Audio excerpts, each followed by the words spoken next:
RTG.com. So here go for another short video, and na-check na din natin sa wakas itong collaboration ng Casio and Titan 22. Ito yung kanilang Casio Titan or Casio G-Shock DW5600.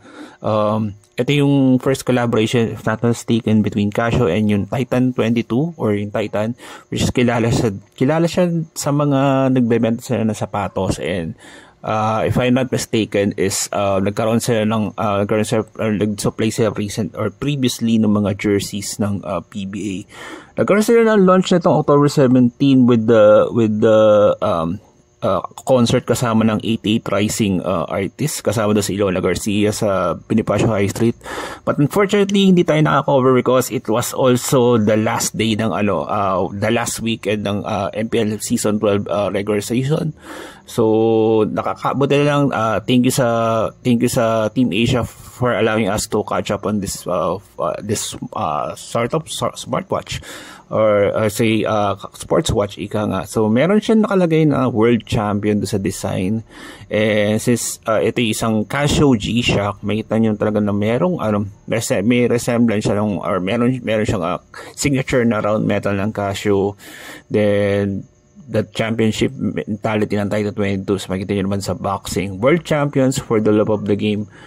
I'm not sure kung may kinalaman to sa NBA champions. I think not, but I think for sure ito yung sa mga bagay ito sa mga athletes or even sa mga ordinary tao na gusto na magkaroon ng championship mentality sa buhay nila, either sa off or on the court.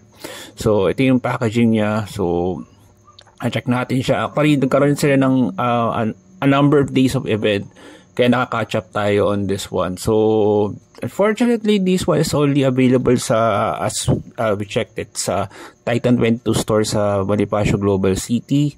Wala siya sa Alabang or in other branches. But good to know, as we recorded this one, meron na siya sa official official online store ng Titan sa titan22.com. Then search lang yung nabanggit natin na pangalan ng product.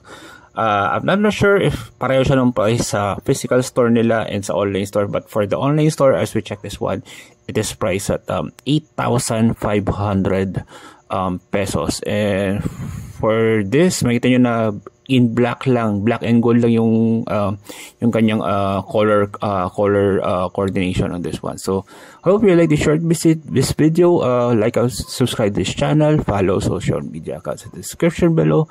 This run from RTG.com. Thank you very much for watching. RTG.